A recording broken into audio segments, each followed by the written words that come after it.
ব্যস্ত শিডিউলের মাঝেও পরিবারকে সময় দেওয়ার কোনো সুযোগ হাতছাড়া করতে চান না বলিউডের তারকা দম্পতি আলিয়া ভাট ও রণবীর কাপুর।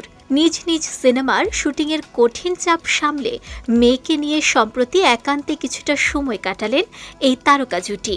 সেই মধুর ছুটির মুহূর্ত সামাজিক যোগাযোগ মাধ্যমে ভক্তদের সঙ্গে ভাগ করে নেওয়া মাত্রই তা অন্তর্জালে বেশ আলোচনার জন্ম দিয়েছে। সামাজিক মাধ্যম ইনস্টাগ্রামে ছুটির বেশ কয়েকটি ছবি শেয়ার করেছেন আলিয়া ভাট।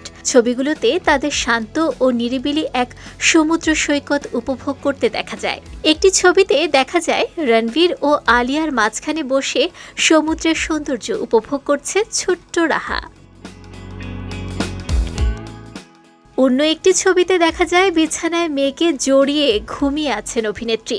এছাড়া সাদা বিচওয়্যারে নিজের একটি সুন্দর মিরর সেলফিও পোস্ট করেছেন তিনি। ছবির ক্যাপশনে লিখেছেন, পুরনো চমৎকার দিনগুলো, আদর আর ভালোবাসা। এর আগে রেড সি ফিল্ম ফেস্টিভ্যালে অংশ নিয়ে মেয়ে রাহাকে নিয়ে আবেগঘন কথা বলেছিলেন আলিয়া। জানিয়েছিলেন সন্তান আসার পর তার জীবনের অগ্রাধিকারগুলো বদলে গেছে। এখন নতুন কাজ বাছাইয়ের ক্ষেত্রে পরিবার ও মেয়ে রাহাই তার প্রথম পছন্দ। ব্যক্তিগত জীবনের পাশাপাশি পেশাগত জীবনেও এই তারকা দম্পতি সমান ব্যস্ত। সম্প্রতি আলিয়া ভাটের অ্যাকশনধর্মী সিনেমা আলফা প্রেক্ষাগৃহে মুক্তি পেয়েছে। এছাড়া খুব শিগগিরই তাকে রণবীর কাপুর ও ভিকি কৌশলের সঙ্গে লাভ অ্যান্ড ওয়ার সিনেমায় দেখা যাবে।